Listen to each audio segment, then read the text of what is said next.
Hey there folks, welcome to my WWE Raw review for April 30th, 2012. Now please click that like button if you like what you see, comment down below and subscribe up there. Now let's get into the Raw review. Alright, now we open the show with a funny intro, like the usual Raw intro, and then WWE Raw Super Show starring Brock Lesnar. I didn't think they'd actually put that in there, but it was funny nonetheless. Now in the ring is John Laurinaitis and Brock Lesnar. Now they're talking about Extreme Rules, and then Triple H comes in, basically saying that he can't honor the contract and deals that John Laurinaitis agreed to last week when Brock said that he wanted like the corporate jet, the limo, and you know, him being the star of Raw and all that. Triple H said that they can't honor that. That went on for about 5 minutes, and then John kept saying like, no, it's unfair! And then Triple H told him to shut up, and then he eventually turned his back again, and Brock Lesnar started kicking the shit out of him. And then he eventually put him in the Kimura lock and broke his arm. The hold looked extremely painful, and it did look real, although maybe it would have been more believable if Triple H actually sold the arm more instead of it was like, as if he just banged his arm on the coffee table or something like that. Other than that, it was like, oh, even though I did have a feeling that Brock and Triple H would get into a scuffle. They report that Triple H just broke his arm.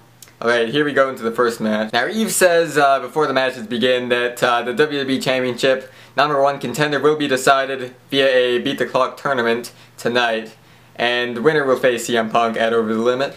Alright, so the first match is The Miz vs Santino. Now of course, one does not even have to pretend like they don't know Santino is going to come out after The Miz first comes out. Their match at Extreme Rules was the pre-show on YouTube, and it was a bad match. This match was also bad, except for once The Miz did actually win, which was nice. Why can't The Miz win more matches? I don't know. The match was probably a 4 out of 10. Oh yeah, and Miz's time to beat was 4 minutes 18 seconds, by the way.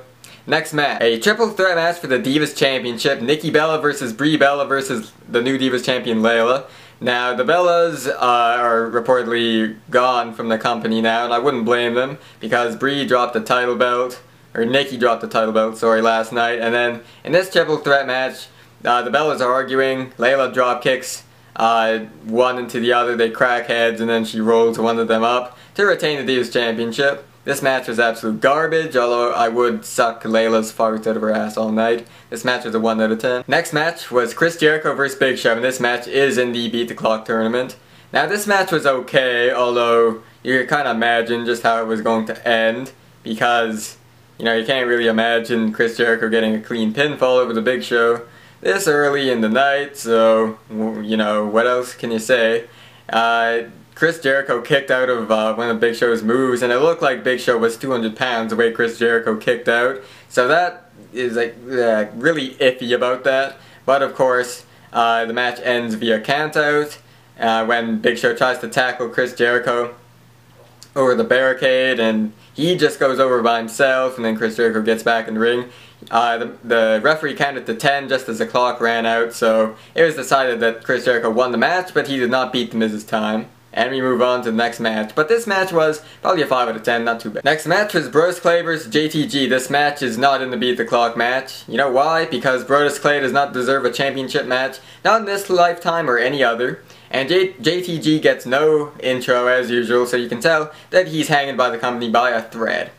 And this match was, as usual, bad. Brodus Clay pisses me off so much. I mean, the guy's wrestling ability, in my opinion, is quite minimal. His gimmick is such a migraine. I just want to turn the TV off when I hear his music. It's unbearable. Brodus Clay won, as usual, and does this mean nothing? Yes, it means nothing. This match was a 0. Next match was Randy Orton vs Jack Swagger, and this match was in the Beat the Clock Championship. So, Randy Orton vs Jack Swagger, eh? At least Jack Swagger is finally getting some valid competition. Does that mean he wins? No, it doesn't. Jack Swagger, once again, lost. So, yes, Randy Orton defeats Jack Swagger to beat The Miz's time. The time was 4 minutes 16 seconds. He just barely beat The Miz's time. And according to WWE.com, the Bella Twins have been fired. I don't know why they would have been fired. Maybe they should use a gentler term? Who knows? Next match was for the WWE Tag Team Championships, Primo and Epico versus R-Truth and the very predictable partner of Kofi Kingston. Now this match was actually pretty good. I mean, lots of back and forth action.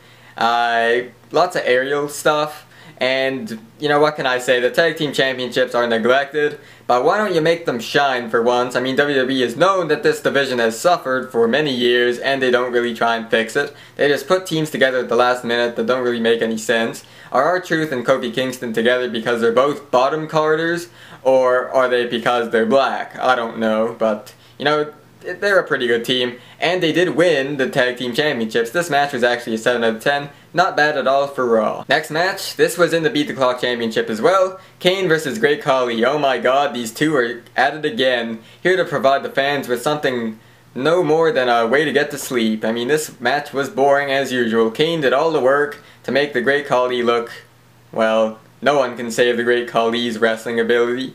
Fire him already. He's a wasted spot on the roster. Did Kane win this match? No. Did Great Khali win? No.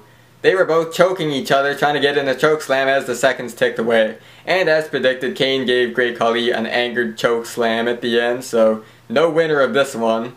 The only winner was me when the match was over. The last match in the Beat the Clock Championship tournament tonight is Daniel Bryan versus Jerry Lawler, which that was kind of surprising, and Jerry Lawler didn't put on a bad match. I mean, he is in his 60s after all.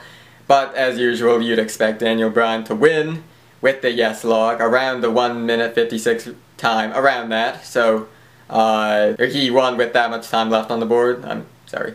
So, yeah, the main event at Over the Limit is CM Punk versus Daniel Bryan, which this will be a very technical match, although for whatever reason, I thought Daniel Bryan was the world champion for about 5 minutes while watching this, and I was like, oh yeah, no he's not. Which, that would have been sick. I mean, to unify the championships, that would have been a great pay-per-view, but nonetheless, WWE Championship CM Punk versus Daniel Bryan at Over the Limit, it's going to be a great match, and I look forward to that. Alright, so the main event of this is John Cena in the ring with John Laurinaitis, and John is going to announce who his opponent is at Over the Limit in 3 weeks. Now, John comes out in a sling, so he's not really ready to compete tonight, which is fine, but, I was expecting Batista. I don't know why. Maybe it's because Over the Limit was the last pay-per-view Batista was on back in 2010. I don't really know, but I thought it was going to be Batista. And John Cena gets in some really good jokes, like saying that John Laurinaitis smokes like 5 lifetimes worth of cigarettes. I was laughing about that. So John Cena has some pretty good humor, and good that they didn't censor ass, because I'm pretty sure they've done that in the past. Anyway, this is your opponent at Over the Limit! Out comes Lord Tense. I'm like, oh my god. Why couldn't it have been Batista or someone good?